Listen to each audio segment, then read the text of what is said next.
Hello students आज के lecture में हम हर्टमानिया के ब्लड वेस्कुलर सिस्टम को डिस्कस करेंगे। स्टूडेंट्स आज का लेक्चर जो है वो बहुत इम्पोर्टेंट टॉपिक है, बहुत मोस्ट इम्पोर्टेंट टॉपिक आपका कवर कर रहे हैं हम आज।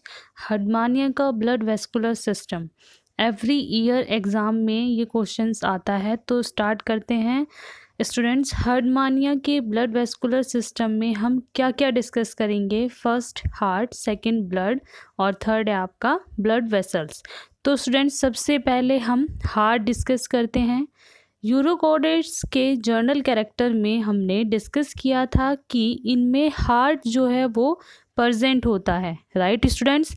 तो हर्टमानिया में सिंगल चैम्बर हार्ट प्रेजेंट होता है। Okay students. तो स्टूडेंट्स पेरिकार्डियम क्या होता है? कार्डियम मीन्स हार्ट और पेरी मीन्स आउटर मोस्ट। तो स्टूडेंट्स वो आउटर मोस्ट कैविटी जिसमें हार्ट प्रेजेंट होता है उसको पेरिकार्डियम बोलते हैं, और ये कैविटी फ्लूइड से फील होती है जिसको पेरिकार्डियल फ्लूइड बोलते हैं। ओके। पेरिकार्डियम नॉन कॉन्ट्रैक्टाइल और ट्रांसपेरेंट कैविटी है जो कि 7 सेंटीमीटर लॉन्ग और 3 mm छोटी है। और अगर हम पोजीशन की बात करें तो ये राइट गोनेड्स के नीचे की साइड प्रेजेंट होते हैं। ओके। इनकी जो वॉल होती है वो काफ़ी थिक होती है और कनेक्टिव टिश्यू की बनी होती है। इसमें आपको बहुत सारे ब्लड साइनसेस भी नज़र आएंगे, और जो इनर मोस्ट लेयर होती है वो स्क्वैमस एपिथेलियम की बनी होती है। तो स्टूडेंट्स जैसा कि मैंने अभी आपको बताया कि हार्ट कहाँ पे प्रेजेंट होता है, पेरिकार्डियम के अंदर। Okay students. तो स्टूडेंट्स हार्ट जो होता है वो कॉन्ट्रैक्टाइल होता है और स्टेटेड मसल्स का बना होता है। ओके। तो स्टूडेंट्स अब हम देखते हैं डिफरेंस हार्ट में और पेरिकार्डियम में। तो पेरिकार्डियम जो है वो नॉन कॉन्ट्रैक्टाइल वॉल है, जबकि हार्ट जो है वो कॉन्ट्रैक्टाइल होता है। पेरिकार्डियम जो है वो दोनों एंड से क्लोज्ड होता है, जबकि हार्ट जो होता है वो दोनों एंड से ओपन होता है। तो स्टूडेंट्स हार्ट जो होता है उसमें कोई भी वॉल प्रेजेंट नहीं होती। तो स्टूडेंट्स ब्लड के फ्लो को कौन रेगुलेट करता है? Pericardial body. स्टूडेंट्स इसको हम डायग्राम से समझते हैं। तो स्टूडेंट्स पेरिकार्डियल बॉडी जो होती है वो कैसे रेगुलेट करेगी ब्लड के फ्लो को? जिस डायरेक्शन में ब्लड फ्लो करता है पेरिकार्डियल बॉडी उस डायरेक्शन की अपोजिट साइड में फ्लो करती है, तो ये ब्लड के बैक फ्लो को रोकती है। तो स्टूडेंट्स यहाँ इस डायग्राम में पेरिकार्डियम वाले पोर्शन को ओपन करके दिखाया गया है।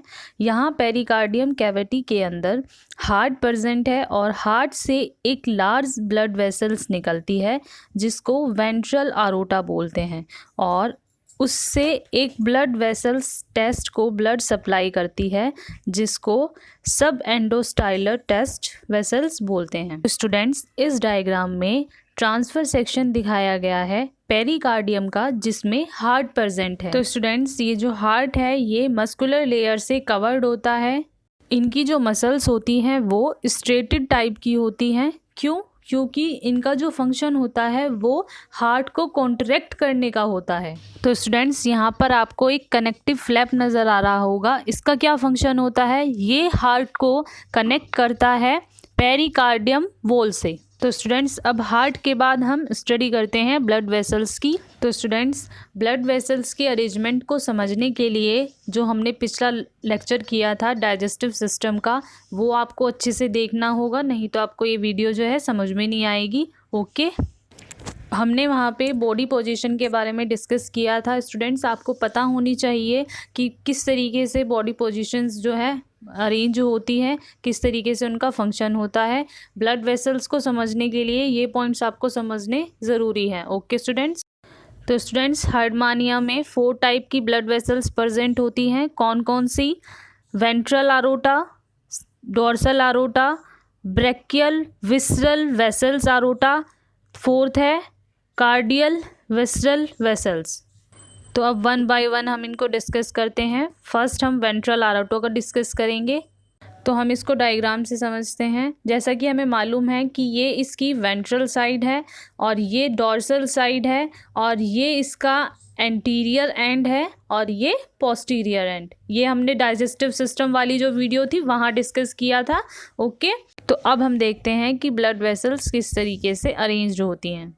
स्टूडेंट्स, ये हार्ट की वेंट्रल साइड हो गई। यहाँ से एक ब्लड वेसल्स निकलती है जो टेस्ट को ब्लड सप्लाई करती है और उसको क्या बोलते हैं? Ventral test vessels.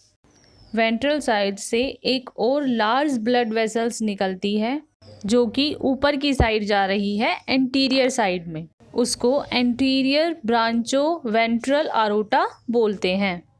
ये ब्लड वेसल्स आगे जाकर ब्रैकियल सिफोन को ब्लड सप्लाई करते हैं। वहीं से एक ब्रांच टेंटिकल को ब्लड सप्लाई करेगी जिसको टेंटिकुलर वेसल्स बोलेंगे। उसी के नीचे जो ब्लड वेसल्स जाएगी उसको सब टेंटिकल ब्लड वेसल्स बोलेंगे और जो पेरीफेरेंजियल रीजन में ब्लड वेसल्स जाएंगी उनको पेरीफेरेंजियल वेसल्स बोलेंगे। पेरीफेरेंजियल रीजन हमने डाइजेस्टिव सिस्टम वाली वीडियो में डिस्कस किया था कि ये कौन सा रीजन होता है। तो जो ब्रैकियल सैक का अपर पोर्शन होता है उसको बोलते हैं, तो क्या बोलते हैं? Peripharyngeal reason. ओके, तो अब हम देखते हैं कि डॉर्सल साइड में कौन कौन सी ब्लड वेसल्स निकलती हैं। डोर्सल साइड से जो टेस्ट को ब्लड सप्लाई करती हैं उसको डोर्सल टेस्ट वेसल्स बोलते हैं। डोर्सल साइड से ऊपर की साइड जो ब्लड वेसल्स जाती हैं वे ट्यूबरसल्स को ब्लड सप्लाई करती हैं जिसको वेसल्स टू डोर्सल ट्यूबरसल्स बोलते हैं। यहीं से एक ब्रांच निकलती है जो नर्वस सिस्टम तक ब्लड को लेके जाती है, उसको न्यूरल वेसल्स बोलते हैं। और ऊपर की साइड जो आपको मेजर ब्लड वेसल्स दिखाई दे रही हैं उसको क्या बोलते हैं? डोर्सल आरोटा बोलते हैं। तो हमने फर्स्ट आपकी जो थी वेंट्रल आरोटा वो भी डिस्कस कर लिया है। सेकंड जो थी डोर्सल आरोटा वो भी हमने डिस्कस कर लिया है। अब हम थर्ड देखते हैं कि थर्ड क्या है। तो थर्ड है ब्रैकियल विसरल वेसल्स जो विसरल ऑर्गन को ब्लड सप्लाई करती है। तो कौन कौन से ऑर्गन होते हैं वे? इंटेस्टाइन, स्टमक, जिनको विसरल वेसल्स जो हैं वो ब्लड सप्लाई करती है। जो ब्लू लाइन्स आपकी इस डायग्राम में दिखाई गई हैं वो हैं आपकी थर्ड वेसल्स। किसको सप्लाई कर रही है? विसरल ऑर्गन्स को।